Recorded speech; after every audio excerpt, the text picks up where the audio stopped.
अच्छा, अब जो नेक्स्ट हम लोगों ने अभी तक जितने भी हार्मोन पढ़े थे एड्रिनल ग्लैंड से रिलेटेड, उसको एक बार रिपीट कर देते हैं। C4 कशिंग है ना, उसमें याद रखना कि कॉर्टिसोल इंक्रीज़ हुआ होता है, ठीक है। तो पेशेंट का जो मेन फीचर्स होंगे वो हाइपरग्लाइसीमिया, हाइपरटेंशन, हाइपोकैलीमिया होगा।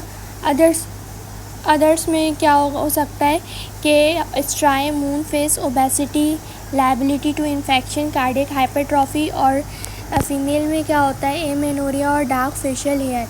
इन्वेस्टिगेशन आपने क्या करना है कि 24 आवर स्क्रीनिंग के लिए कॉर्टिसोल इन यूरिन और to establish diagnosis low dose overnight dexamethasone suppression test, ठीक है। अगर आप सस्पेक्ट कर रहे हो कि इसको कशिंग है तो आपने low dose overnight dexamethasone suppression test करना है। और टू लोकलाइज द प्रॉब्लम क्या आइदर ये जो कशिंग डिज़ीज़ है, ठीक है, अगर ये कशिंग डिज़ीज़ है तो कोई पिट्यूटरी इसका लीजन है या एक्टोपिक है तो उसके लिए आपने high dose dexamethasone suppression test करना होता है। फिर एडिसन से which is primary adrenal insufficiency, इसमें कॉर्टिसोल और एल्डोस्टेरोन दोनों कम होते हैं जिसकी वजह से हाइपोग्लाइसीमिया, हाइपोनेट्रीमिया, हाइपोटेंशन, हाइपरकैलीमिया और हाइपर पिगमेंटेशन होता है, ठीक है। याद रखना कि जो हाइपोनेट्रीमिया और हाइपरकैलीमिया है ना वो हार्मोन्स के लेवल पर एक दूसरे के जो है वो एंटागोनिस्ट होते हैं। हमारे एंटागोनिस्ट का मतलब है कि अगर हाइपोनेट्रीमिया होगा तो हाइपरकैलीमिया होगा, ठीक है। ACTH एडिसन में हम क्या करते हैं ACTH स्टिमुलेशन टेस्ट करते हैं जिसको हम लोग शॉर्ट सिनेक्टिन टेस्ट भी कहते हैं, ठीक है। और उसके अलावा अदर फीचर्स में वीकनेस है, नोजिया है, वॉमिटिंग, एब्डोमिनल पेन और मेटाबॉलिक एसिडोसिस होता है। फियोक्रोमोसाइटोमा, इसमें कैटिकोलामाइन यानी एपिनेफ्रिन एंड नॉर एपिनेफ्रिन जो है वो बढ़ जाते हैं। फी से याद रखना पैल्पिटेशन है, हाइपरटेंशन है, हेडेक है, ठीक है, flushing and this all episodes are episodic. तो हमें 24 hour collection of urine metanephrine करना होता है इसमें, ठीक है। फिर कौन डिजीज़ है विच इज़ प्राइमरी हाइपर एल्डोस्टेरोनिज्म, इसमें एल्डोस्टेरोन बढ़ा हुआ मिलता है, ठीक है। बढ़ा हुआ मिलता है तो उसकी वजह से क्या होगा हाइपरटेंशन होगा, हाइपोकैलीमिया होगा, that is muscle weakness normal और अपर नॉर्मल सोडियम। रिफ्रैक्टरी हाइपरटेंशन में क्या होता है मेटाबॉलिक अल्कलोसिस डेवलप हो जाती है, ठीक है। कौन में वो मेटाबॉलिक अल्कलोसिस होती है ये आपने याद रखना है। और एडिसन में मेटाबॉलिक एसिडोसिस होता है, ठीक है। हाइपर एल्डोस्टेरोनिज्म में अल्कलोसिस होती है और एडिसन में जो है वो एसिडोसिस होता है, ठीक है। अच्छा, उसके बाद प्लाज्मा, इसके लिए क्या करते हैं कि plasma aldosterone to renin ratio is the first line and high resolution CT abdomen and adrenal vein sampling की जाती है। उसके बाद फिर Bartter syndrome, it is not important for the final year level, ठीक है। फिर हमारे पास यहाँ पे इम्पॉर्टेंट कॉज ऑफ हाइपोकैलीमिया क्या है 2C+B, यानी एक कौन से कशिंग है, ठीक है। और बैटर से कौन कशिंग जो है हमारे पास हाइपोकैलीमिया के साथ तो प्रेजेंट करता है बट देयर इज़ हाइपरटेंशन, ठीक है। और जो बार्टर्स है उसमें नॉर्मोटेंसिव पेशेंट होता है या सम टाइम लो BP के साथ आता है, रिनाल कॉज है ये तो। बट हाइपोकैलीमिया के लिए याद रखना 2C+B, ठीक है। Do not get confuse with congenital adrenal hyperplasia, ठीक है, क्योंकि इसमें भी हमारे पास कॉर्टिसोल की डेफिशिएंसी और एल्डोस्टेरोन की डेफिशिएंसी और एंड्रोजीन एक्सेस होता है। इसलिए बच्चों में होता है vomiting, weight loss, lethargy, dehydration, decrease sodium and increase potassium. तो कंजेनाइटल एड्रिनल हाइपरप्लेजिया का मतलब क्या है कि बस ग्लैंड के हाइपरप्लेजिया हो गई है बट वो किसी काम की नहीं है। उसके बाद next case is a patient with history of malignancy, lung cancer, breast cancer. If the patient develop hypercalcemia, the next step is to order alkaline phosphatase, ठीक है। क्योंकि अगर आपके पास पेशेंट का हाई करेक्टेड सीरम आ रहा है, मतलब हाई करेक्टेड सीरम का मतलब क्या, एक तो सीरम कैल्शियम होता है फिर उसका हम करेक्ट करने का भी अलग फार्मूला होता है। तो हाई करेक्टेड सीरम के साथ हाई अल्कलाइन फॉस्फेटेज आ रहा है तो बोन मेटास्टेसिस है, या तो थायरोटॉक्सिकोसिस हो सकता है या तो सार्कोइडोसिस हो सकता है। हाई करेक्टेड कैल्शियम के साथ हाई एल्ब्यूमिन, हाई यूरिया आ रहा है तो इट्स मीन के डिहाइड्रेशन है। हाई करेक्टेड कैल्शियम के साथ हाई सीरम कैल्सिटोनिन आ रहा है तो it is B cell lymphoma. Important side effects of different types of diuretics क्या होते हैं? हमारे पास लूप डायूरेटिक्स आते हैं जिसमें फ्यूरिसिमाइड और ब्यूमेटेनाइड आ जाता है। It is most important.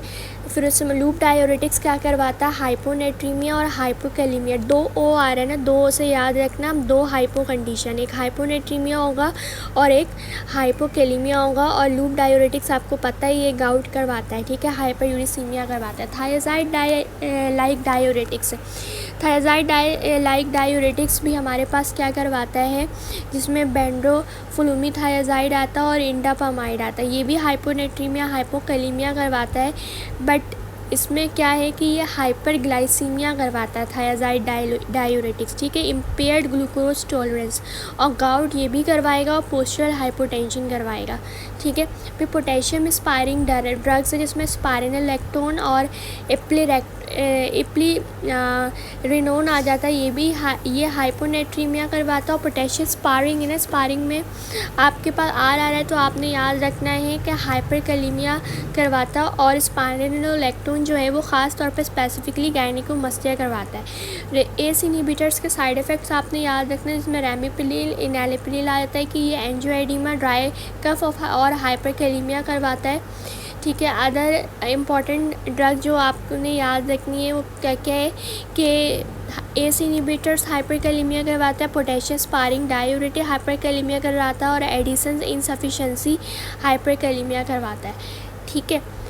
फिर नेक्स्ट केस है कि 42 year old man present with polyuria polydipsia and raised red dots on his glands penis. Important diagnosis is fasting blood sugar, ठीक है, आपने करवाना है।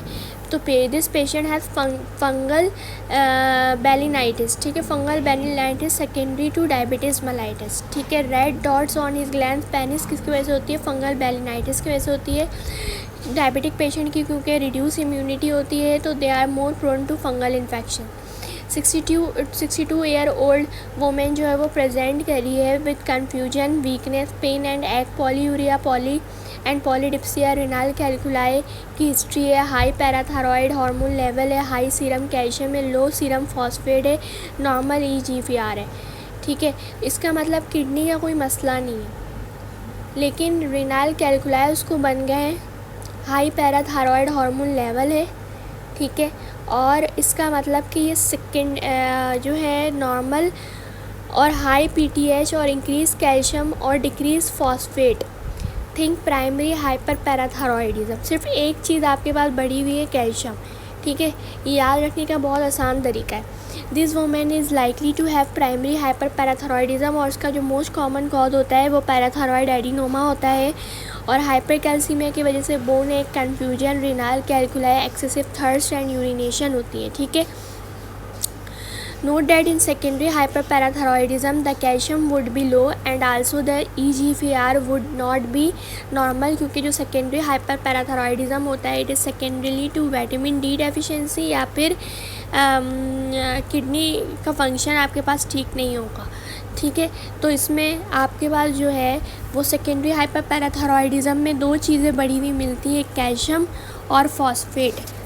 और पैराथायरॉयड हार्मोन के कैल्शियम जो है वो लो मिलता है और फॉस्फेट और पैराथायरॉयड हार्मोन हाई मिलता है। पहले में कैल्शियम हाई मिल रहा था, ठीक है, और टर्शरी में तीनों चीज़ें हाई मिल रही थी।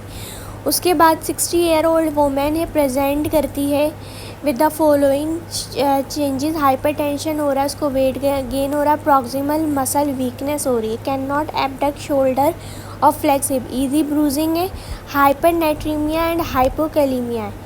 तो इसका मतलब this is the case of Cushing disease, ठीक है। क्योंकि आपके पास देखो ईजी ब्रूजिंग है, वेट गेन की हिस्ट्री है, ठीक है, हाइपरटेंशन है, प्रॉक्सिमल मसल वीकनेस है, कैन नॉट एडक्ट शोल्डर और फ्लेक्स हिप, ठीक है, और हाइपरनेट्रीमिया एंड हाइपोकैलीमिया है। समझ में आ रही है बात? तो इसमें जो बेस्ट इनिशियल टेस्ट होगा to establish the diagnosis 1 mg low dose overnight dexamethasone suppression test, ठीक है। उसके बाद आपके पास जो है नेक्स्ट केस है patient with hyperthyroidism and a swelling of the right lobe of the thyroid gland. Isotope scan shows increase radioactive iodine uptake in a solitary region of the right lobe of the thyroid gland while it is low in the rest. Both thyroid peroxidase antibody and TSH receptor antibody are negative. What is the likely diagnosis? तो TPO antibody और TSH receptor negative आया तो इसका मतलब Graves नहीं होगा. Also जो radio active iodine Uptake है वो सिर्फ isolated region of the right lobe में इंक्रीज आया, तो it is solitary nodular goitre. ठीक है. उसके बाद although diabetes type 1 is usually diagnosed at young age. It has juvenile onset. It can also present in adulthood. This is known as case of LADA, late autoimmune diabetes of the adult. ठीक है. लेटहुड adulthood में भी present कर सकती है. It is a variant of diabetes type 1 but it has slow progression, thus is presented in adult. Diabetes type 1 can be associated with दूसरे autoimmune conditions के साथ such as vitiligo and Graves disease. Glutamic acid decarboxylase GAD antibodies test is helpful in differentiating diabetes type 1 from type 2. It is another important and unique thing to remember, that is glutamic acid decarboxylase. उसके अलावा एक note याद रखना है कि C peptide test is useful in diagnosing insulinoma. Insulinoma is the tumor of the pancreas in which there is too much release of insulin, जिसकी वजह से ब्लड शुगर जो है ना वो ड्रॉप हो जाता है, हाइपोग्लाइसीमिया हो जाता है. अगर एक पर्सन को इंसुलिनिमा है तो उसका क्या होगा, सी पेप्टाइड लेवल हाई होगा ब्लड में when they have a high level of insulin. ठीक है. अच्छा, ये हमने पहले भी कर लिया था मॉडी वाला. फिर यहाँ पर क्या है, पेशेंट है with Addison disease who are already on hydrocortisone need to double the dose of hydrocortisone during their sick days. क्योंकि आपको पता है एडिसन क्राइसिस हो सकती है. ठीक है. एक्यूट एक्सर्वेशन हो सकता है ड्यू टू इन्फेक्शन रिस्क. ठीक है. तो आपने पहले ही प्रोफाइलैक्सिकली जो है वो क्या करना है, हाईवी हाइड्रोकॉर्टिसोन का डोज डबल कर देना है. उसके बाद then the other case, a 10-year-old boy is admitted for the treatment of meningitis. Now he was found to have low serum sodium. What is the reason for this hyponatremia? Shared secondary to meningitis. Why? Because the important cause of SAD is meningitis and small cell lung cancer. You should remember कि meningitis भी SAD करवा सकता है. कैसे पकड़ा हमने case को कि लो सीरम सोडियम मिलता है. SAD में जो है वो लो सीरम सोडियम होता है और urine osmolality of sodium high होती है. हाइपोपिट्यूटरिज्म हम लोग जो है वो नेक्स्ट वीडियो में कंटिन्यू करेंगे. नेक्स्ट वीडियो में इंशाल्लाह एंड तक इसको ख़त्म करते हैं.